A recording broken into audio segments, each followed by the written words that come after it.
अस्सलाम वालेकुम गाइस, कैसे हैं आप? उम्मीद करते हैं आप सब खैरियत से होंगे, खुश होंगे और हमारी दुआ है कि आप हमेशा खुश रहें, हंसते और मुस्कुराते रहें। मेरा नाम है रहमान अनवर और मैं हूं मोहम्मद और मैं हूं ज़फ़र इकबाल। और आज हम जिस वीडियो प्रयाग करने जा रहे हैं, इस वीडियो का टाइटल है how doctor S Jaishankar change the Indian foreign policy. तो देखते हैं वीडियो। अगर वीडियो पसंद है वीडियो को लाइक, चैनल को सब्सक्राइब ज़रूर कीजिएगा। तो करते हैं video start. Study IQ IAS अब तैयारी हुई affordable. Biography of doctor S Jaishankar. Welcome to study IQ। मेरा नाम है आदेश Singh. The world, especially the global south, perceives India as a development partner, as a credible, effective development partner with delivery on the ground. A large part of the world sees us as a development partner, not just as a development partner, but a development partner who lives up to what PM enunciated. दोस्तों, ये शब्द हमारे नहीं बल्कि भारत के विदेश मंत्री doctor S Jaishankar के हैं। आज दुनिया के नक्शे पर भारत की एक अलग पहचान है। यह भारत की विदेश नीति का ही कमाल है कि आज दुनिया के अधिकतर देशों के साथ भारत के संबंध सौहार्दपूर्ण हैं। भारत की विदेश नीति को नई ऊंचाइयों पर ले जाने का काम किया डॉक्टर एस जयशंकर ने, जो हमारे देश के विदेश मंत्री हैं। जब भी हम विदेश मंत्रियों की बात करते हैं उसमें डॉक्टर एस जयशंकर का नाम जरूर आता है। उनसे पहले देश के जो भी विदेश मंत्री रहे वे किसी को याद हो या ना हो, लेकिन डॉक्टर एस जयशंकर ने अपने छोटे से कार्यकाल में जो उपलब्धियां हासिल कर ली हैं वो अविस्मरणीय हैं। और इसकी सबसे बड़ी वजह उनके सोचने का तरीका और समस्याओं को कूटनीतिक रूप से हल करने की उनकी क्षमता है। पिछले कुछ सालों से भारत की विदेश नीति में जो कायापलट हुआ है वो सराहनीय है, लेकिन इसकी शुरुआत कहां से हुई और डॉक्टर एस जयशंकर कैसे इस मुकाम तक पहुंचे, भारत के विकास में उन्होंने कब और कैसे अपना महत्वपूर्ण योगदान दिया, आज की इस वीडियो में हम डॉक्टर एस जयशंकर के उसी सफर के बारे में बात करेंगे। तो चलिए शुरू करते हैं। Journey from early life to foreign secretary.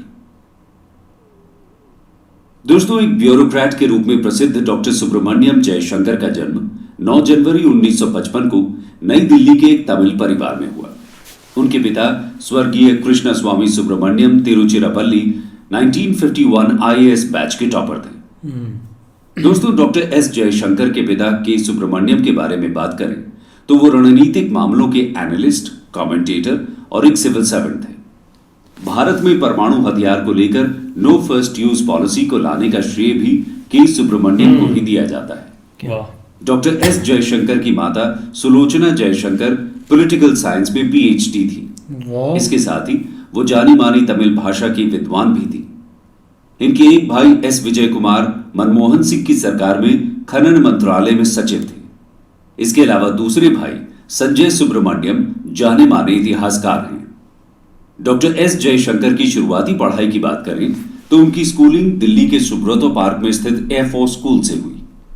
वहीं कुछ समय उन्होंने बैंगलोर के मिलिट्री स्कूल में भी पढ़ाई की। इसके बाद इन्होंने दिल्ली यूनिवर्सिटी के सेंट स्टीवेंस कॉलेज से इकोनॉमिक ऑनर्स में ग्रेजुएशन की डिग्री हासिल की। इस दौरान उन्होंने क्रिटिकल एनालिटिकल थिंकिंग के ऊपर काफी काम किया।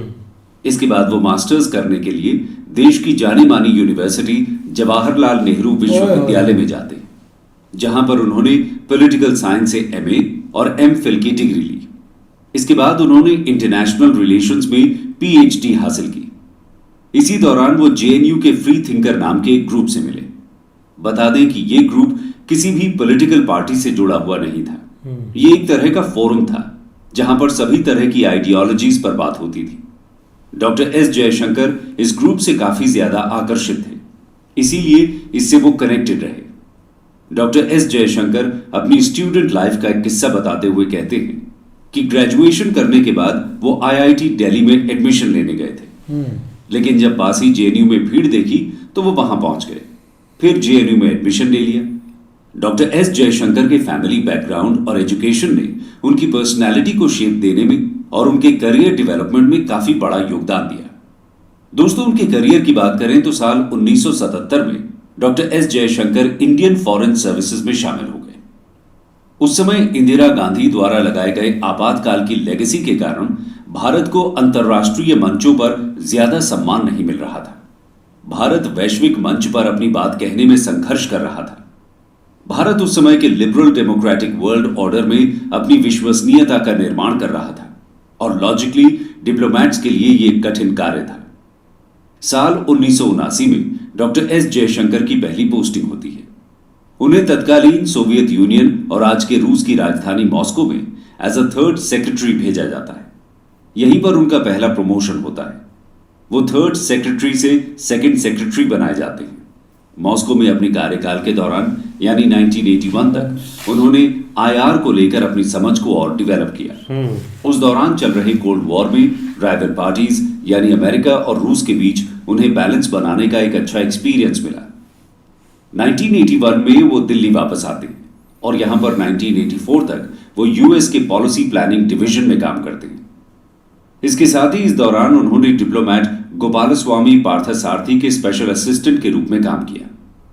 फिर आता है 1985 जब उनकी दूसरी पोस्टिंग होती है। इनकी दूसरी पोस्टिंग अमेरिका के वॉशिंगटन डीसी में स्थित इंडियन एम्बेसी में फर्स्ट सेक्रेटरी के रूप में होती है। बताया जाता है कि यहां पर वो पॉलिटिकल अफेयर्स को हैंडल करते थे। इसके बाद साल 1988 में फर्स्ट सेक्रेटरी के रूप में उनको श्रीलंका भेजा जाता है।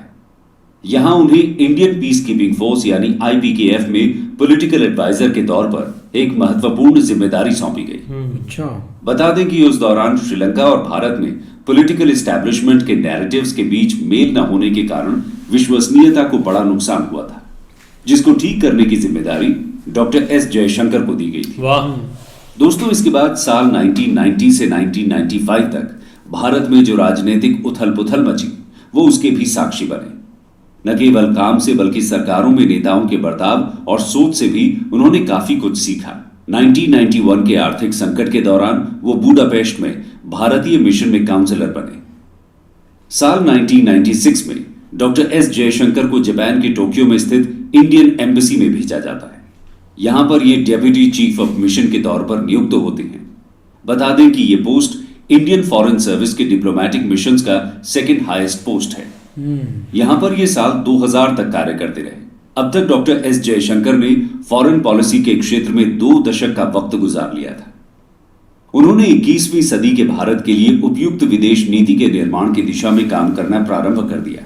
भारत में इकोनॉमिक लिबरलाइजेशन की शुरुआत हो चुकी थी और उसी समय अमेरिका भारत को अपने प्रभाव क्षेत्र में लाने की कोशिश कर रहा था। भारत आर्थिक रूप से मजबूत होने लगा था और ऐसे में अमेरिका जानता था कि भारत जिस प्रकार से बढ़ रहा है, यदि ऐसे में उसे अपने नियंत्रण में कर लिया जाए तो अमेरिका के लिए भविष्य में यह किसी हुक्म के इक्के से कम नहीं होगा। वो भारत को एक ऐसे देश के रूप में देख रहा था जो आगे चलकर उसे टक्कर दे सकता था। इसीलिए वो भारत पर हावी होना शुरू हो गया। अमेरिका की इस चाल को डॉक्टर एस जयशंकर पहले ही समझ चुके थे और इस खतरे का मुकाबला करने के लिए डॉक्टर एस जयशंकर ने समान विचारधारा वाले उन सहयोगियों के साथ संबंधों को मजबूत किया जो भारत की सहायता कर सकते थे। वाह। लेकिन साथ ही संयुक्त राज्य अमेरिका के साथ अच्छे संबंध बनाए रखना भी एक व्यावहारिक आवश्यकता थी। इसके बाद साल 2001 में तत्कालीन प्रधानमंत्री अटल बिहारी वाजपेयी ने डॉक्टर एस जयशंकर को इंडियन एम्बेसडर बनाकर चेक रिपब्लिक के प्राग में भेजा, जहां वो साल 2004 तक रहे। यहां वो एक बार फिर से भारत वापस आते हैं, जिसके बाद उन्हें इंडियन एक्सटर्नल अफेयर्स मिनिस्ट्री के अंदर अमेरिका डिवीजन का हेड बनाया जाता है। इस पर उन्होंने साल 2006 तक काम किया। उन्होंने साल 2006 में जापान के तत्कालीन प्रधानमंत्री शिंजो आबे के साथ प्रधानमंत्री मनमोहन सिंह को मिलवाया। ये डॉक्टर एस जयशंकर की कूटनीति का ही कमाल था कि PM Shinzo Abe doctor Manmohan Singh को अपना मेंटोर मानते थे। ये बात उन्होंने अपने बहुत से स्टेटमेंट्स में कही। डॉक्टर एस जयशंकर जानते थे कि जापान और भारत के ये रिश्ते आगे चलकर कितने इंपॉर्टेंट साबित होंगे। यही कारण है कि आज जापान हमारा क्वाड पार्टनर और एक इनसेपरेबल इकोनॉमिक सहयोगी है। साल 2007 में डॉक्टर एस जयशंकर को सिंगापुर में उच्चायुक्त नियुक्त किया गया। वाह। सिंगापुर में डॉक्टर एस जयशंकर को इकोनॉमिक स्टेबिलिटी और भारत की स्ट्रेंथ को कैसे बढ़ाया जा सकता है, इसे सीखने का मौका मिला। उन्होंने कॉम्प्रिहेंसिव इकोनॉमिक कोऑपरेशन एग्रीमेंट का इंप्लीमेंटेशन किया। सीका ने बिजनेस के द्वारा बायलैटरल बॉन्ड मजबूत बनाने में मदद की। अब आप जानते हैं कि भारत में एफडीआई में सिंगापुर का सबसे बड़ा योगदान क्यों है। इन सबके अलावा डॉक्टर एस जयशंकर ने भारत और सिंगापुर के बीच डिफेंस एक्टिविटी को बढ़ाया। उन्होंने सिंगापुर में मालाबार नेवल एक्सरसाइज अच्छे से ऑर्गेनाइज करवाई। बता दें कि इस एक्सरसाइज में अमेरिका, जापान और भारत परमानेंट मेंबर हैं। इसी दौरान तत्कालीन प्राइम मिनिस्टर मनमोहन सिंह एक चैलेंज फेस कर रहे थे और वो चैलेंज था इंडो यूएस न्यूक्लियर डील, जो पिछले 3 सालों से टलती हुई आ रही थी। लेकिन जब पीएम मनमोहन सिंह ने यह काम डॉक्टर एस जयशंकर को दिया, तो डॉक्टर एस जयशंकर ने यूएस से बात की और नेगोशिएट किया, जिसके बाद अक्टूबर 2008 में इस डील को साइन किया जाता है। दोस्तों, यही वजह है कि इंडो यूएस न्यूक्लियर डील का इन्हें आर्किटेक्ट कहा जाता है। इसके साथ ही परमाणु ऊर्जा संपन्न देशों के डर को दूर करने के लिए डॉक्टर एस जयशंकर को जून 2007 में Carnegie endowment international non proliferation conference में भारत सरकार का प्रतिनिधित्व करने के लिए चुना गया। हालांकि परमाणु संपन्न देशों के लिए यह उनकी कमर तोड़ देने वाली बात थी और इसे डॉक्टर एस जयशंकर के अलावा और किसी ने बेहतर नहीं समझा। उन्होंने प्लान बी पर काम करना शुरू किया। डॉक्टर एस जयशंकर ने दूसरे देशों का समर्थन सुनिश्चित करना शुरू कर दिया। चीन जैसे खतरनाक पड़ोसी देश का सामना करने हेतु इन्होंने चीन के दुश्मन जापान के साथ रिश्ते ठीक किए। लेकिन ऐसा नहीं है कि डॉक्टर एस जयशंकर ने चीन के साथ हमारे संबंध मजबूत करने की कोशिश नहीं की। वो चीन में सबसे लंबे समय तक सेवा करने वाले भारतीय राजदूत हैं। साल 2009 से 2013 तक वो चीन में नियुक्त रहे। उन्होंने दोनों देशों के बीच आर्थिक, व्यापारिक और सांस्कृतिक संबंधों में सुधार किए। उन्होंने सीमा विवाद पर भी बातचीत की। साथ ही उन्होंने चीन को संदेश दिया कि भारत अपनी टेरिटोरियल इंटेग्रिटी से कोई समझौता नहीं करेगा। उन्होंने ही चीन से कहा था कि वो जम्मू कश्मीर के लोगों को अलग वीजा जारी करना बंद करें। डॉक्टर एस जयशंकर ने अक्साई चीन और अरुणाचल प्रदेश के मुद्दे पर इसी तरह के सक्रिय कदम उठाए। इसके साथ ही साल 2012 में डॉक्टर एस जयशंकर ऐसे पहले इंडियन एम्बेसडर बने जिन्होंने तिब्बत का दौरा किया। बता दें कि पिछले 10 सालों में किसी भी इंडियन एम्बेसडर ने तिब्बत का दौरा नहीं किया था। दोस्तों, डॉक्टर एस जयशंकर न सिर्फ मनमोहन सिंह सरकार के दौरान कूटनीतिक मंचों पर भारत का चेहरा बने, बल्कि साल 2017 में भारत और चीन के बीच डोकलाम संकट को समाप्त करने में भी डॉक्टर एस जयशंकर की महत्वपूर्ण भूमिका थी। अनेक भाषाओं के ज्ञाता डॉक्टर एस जयशंकर ने भारत के पूर्व राष्ट्रपति शंकर दयाल शर्मा के लिए प्रेस सचिव और भाषण लेखक के रूप में भी काम किया है। साल 2013 से साल 2015 तक डॉक्टर एस जयशंकर ने संयुक्त राज्य अमेरिका में भारत के राजदूत के रूप में काम किया और इसके बाद वो रिटायर हो गए। आइए जानते हैं आईएफएस से रिटायरमेंट के बाद डॉक्टर एस जयशंकर कैसे पहले विदेश सचिव और फिर विदेश मंत्री बने। Journey from foreign secretary to foreign minister. 2014 में जब नरेंद्र मोदी देश के प्रधानमंत्री बने, तब डॉक्टर एस जयशंकर की नियुक्ति अमेरिका में भारतीय राजदूत के तौर पर हो चुकी थी। ये पहली बार था जब नरेंद्र मोदी प्रधानमंत्री के तौर पर अमेरिका का दौरा कर रहे थे। इसी दौरान डॉक्टर एस जयशंकर के साथ उनका बेहतरीन तालमेल दिखा। राजदूत के तौर पर डॉक्टर एस जयशंकर ने नरेंद्र मोदी के इस पहले अमेरिकी दौरे की तैयारी में अहम भूमिका अदा की थी। कहा जाता है कि डॉक्टर एस जयशंकर ने जिस तरह से मोदी के दौरे की प्लानिंग की थी, उससे वो काफी प्रभावित थे। मोदी के इस दौरे को काफी सफल माना गया था और इसका श्रेय डॉक्टर एस जयशंकर को दिया गया। डॉक्टर एस जयशंकर ने अपने टेन्योर की एंडिंग बहुत शानदार तरीके से की थी। उन्होंने भारत के रिपब्लिक डे परेड में यूएस के प्रेसिडेंट को as a chief guest invite करने का प्लान किया। पहली बार था जब साल 2015 की रिपब्लिक डे परेड में यूएस के तत्कालीन प्रेसिडेंट बराक ओबामा शामिल हुए थे। ये वो वक्त था जिसे इंडिया और यूएस की डिप्लोमेटिक रिलेशंस का हाईएस्ट पॉइंट माना जाता है। 2015 में 31 जनवरी को डॉक्टर एस जयशंकर का इंडियन एम्बेसडर के तौर पर कार्यकाल खत्म हो रहा था, लेकिन उनके रिटायरमेंट में सिर्फ 72 घंटे पहले एक फैसला लिया गया और वो फैसला था उन्हें भारत का फॉरेन सेक्रेटरी बनाने का। बता दें कि उनसे पहले सुजाता सिंह उस पद पर थी, लेकिन सुजाता सिंह को हटाकर उन्हें फॉरेन सेक्रेटरी बना दिया गया। कहा जाता है कि साल 2013 में मनमोहन सिंह भी डॉक्टर एस जयशंकर को ही फॉरेन सेक्रेटरी बनाना चाहते थे। यह फैसला ले भी लिया गया था, लेकिन सुजाता सिंह को वरिष्ठ था और महिला होने के कारण प्रायोरिटी दी गई थी। इसके साथ ही सुजाता सिंह के पिता के गांधी परिवार के साथ पारिवारिक संबंध थे जिसका फायदा उन्हें मिला था। दोस्तों, साल 2015 से साल 2018 तक doctor S Jaishankar foreign secretary के पद पर बने रहे। इस बीच उनको एक बार टर्म एक्सटेंशन भी मिला था और ये पहले ऐसे फॉरेन सेक्रेटरी थे जिनका टर्म आगे के लिए एक्सटेंड किया गया था। और इसी के साथ पिछले 4 दशकों में ये भारत के सबसे लॉन्गेस्ट सर्विंग फॉरेन सेक्रेटरी बन गए थे। Doctor S Jaishankar PM Modi के साथ विदेश नीति के मोर्चों पर काम करते रहे। दुनिया भर के मुल्कों में भारत का रसूख बढ़ाने से लेकर टेढ़े रिश्तों को संभालने पर उन्होंने खास ध्यान दिया।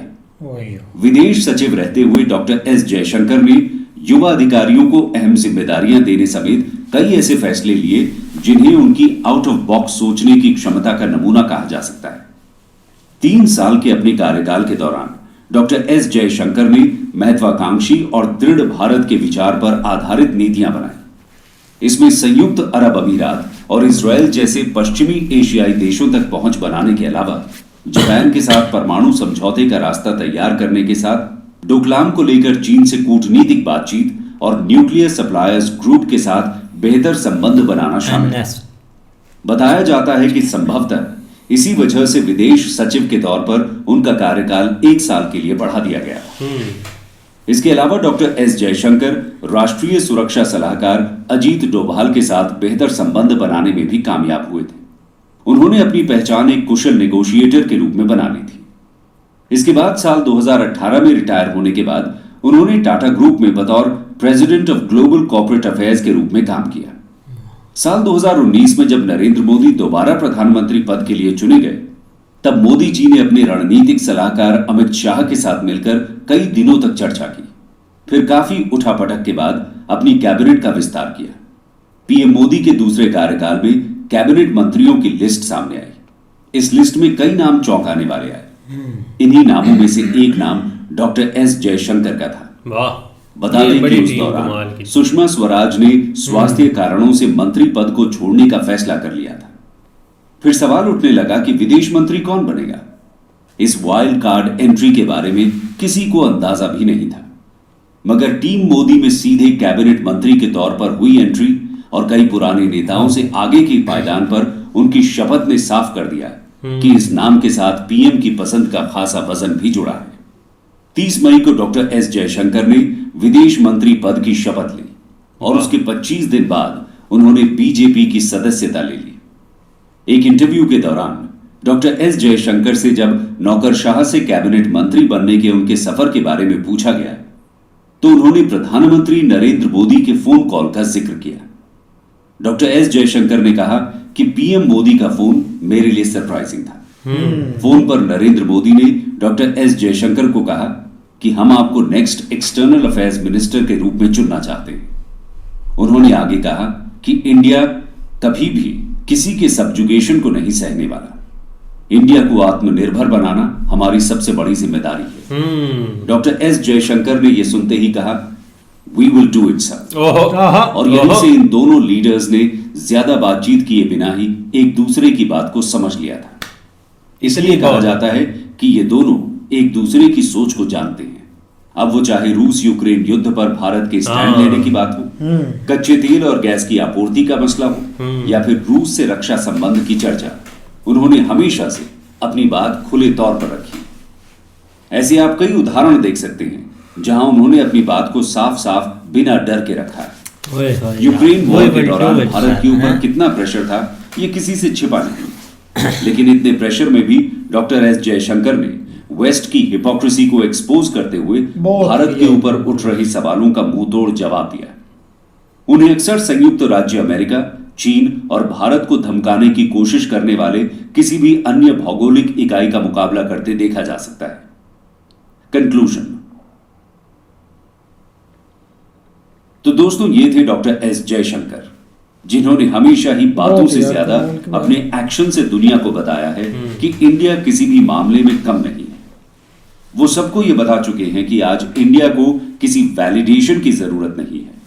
डॉक्टर एस जयशंकर सिर्फ एक मंत्री नहीं है, वो एक सोशल मीडिया स्टार है। इन्होंने हमेशा से अपने ज्ञान और बुद्धि से सभी को प्रभावित किया है। यही कारण है कि आज डॉक्टर एस जयशंकर को भारतीय विदेश नीति का नायक कहा जाता है।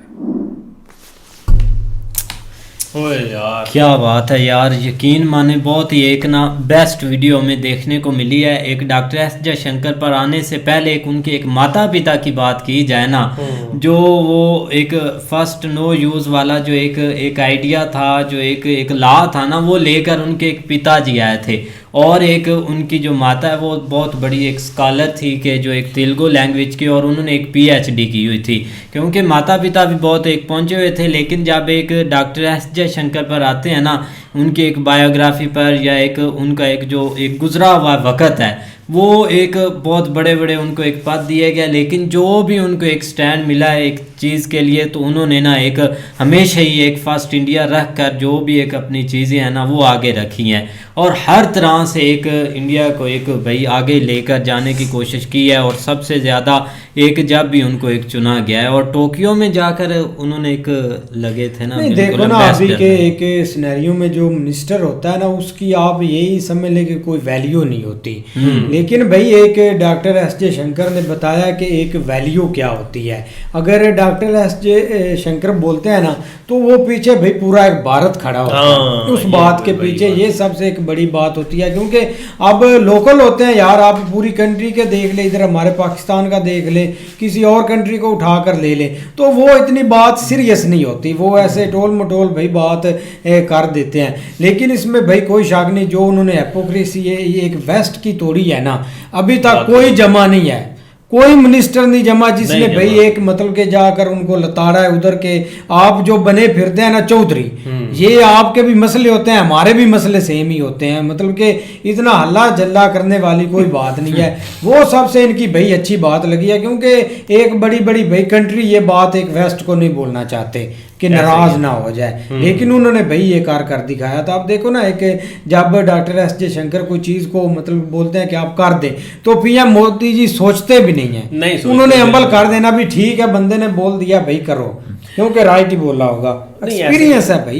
बिल्कुल, सबसे बड़ी बात यही है कि भाई उनका एक्सपीरियंस है, उन्होंने पूरी दुनिया घूमी है। पूरी दुनिया को छोड़ के आप ये कह सकते हैं जो मेन कंट्री है जहाँ पे वो जाके रहे हैं, जिसमें एक अमेरिका है, चाइना है, सिंगापुर है, रिपब्लिक जिसकी वो बात कर रहे थे, वो वहाँ पे जाके वो रहे हैं। तो मतलब ये कि उन्होंने एक काफ़ी वहाँ से सीखा हुआ है। लेकिन सबसे जो बड़ा एक्सपीरियंस होता है ना, वो होता है भाई चाइना और अमेरिका के अंदर। तो जो उन्होंने भाई एक रिपब्लिक डे के ऊपर ओबामा का अरेंज किया था ना यार, वो एक कमाल की उनकी अचीवमेंट थी। उसके बाद बाकी भी PM मोदी जी की एक इतनी एक आप कह लें कि शनाख्त वो कर लेते हैं बंदे को, कि उन्होंने वो जज किया कि ये बंदे, आप देख लो कि उनकी कैबिनेट में जितने भी बंदे हैं ना भाई, एक से बढ़कर एक हैं। आप उन्होंने जो भाई CM योगी को चूज़ किया है ना, मैं कहता हूँ बंदे हैरान थे जब उनको चूज़ किया कि ये कैसे हो सकता है, ये बंदा कैसे चेंज कर सकता है। लेकिन देख लो कि पाकिस्तान की जितनी उनकी आबादी है उधर UP में बल्कि ज़्यादा ही होगी, तो उन्होंने वो पूरा एक पाकिस्तान जितना मुल्क एक किस्म का कंट्रोल करके आज देख लो कि उनको किस हद तक जो है ना वो ग्रोथ दे रहे हैं। और उसके अलावा बाकी आप नितिन गडकरी के ऊपर आ जाए, कोई भी एक मिनिस्टर उठा के देख लें, उन्होंने भी अपनी तय तक उन्होंने हर तरह से एक अचीव किया जो उनको टारगेट दिया। तो एस जयशंकर साहब की बात करें तो भाई उन्होंने ये जो हिपोक्रेसी वाकई इसमें उनको एक दाद देनी चाहिए कि उन्होंने ये तोड़ी है। और एक उसके बाद ही उन्होंने एक ऐसा घूमे है ना मामलात के ऊपर, उन्होंने भाई चस करा दी है। नहीं पीछे आप देख लें, जब एक मतलब कि एक उनके पास भाई एक एक्सपीरियंस बहुत है इस बात का। अब हमने भी बिलावल को बना दिया था, लेकिन उसको एक टके का नहीं पता ना, मतलब कि वो पीछे उसने हम तो एक्सपीरियंस करते हैं ना अपनी एक हमारा तो कोई एक तो जब भाई वो एक देखो ना, जब एक बिलावल साहब उधर गए, एक मतलब कि मुलाकात हुई डॉक्टर एस जयशंकर के साथ, तो वो भाई यही समझ रहे थे कि भाई को बच्चा है हमारे से, जैसे मतलब उनका दिल नहीं किया बात करने को यार। वो तो बस लेकिन कमाल की भाई बायोग्राफी उन्होंने भाई एक इंडिया को वाकई एक मकाम दिया है एक फॉरेन लेवल के ऊपर। बिल्कुल भाई, बहुत अच्छी वीडियो थी, उम्मीद करते हैं आपको भी पसंद आएगी।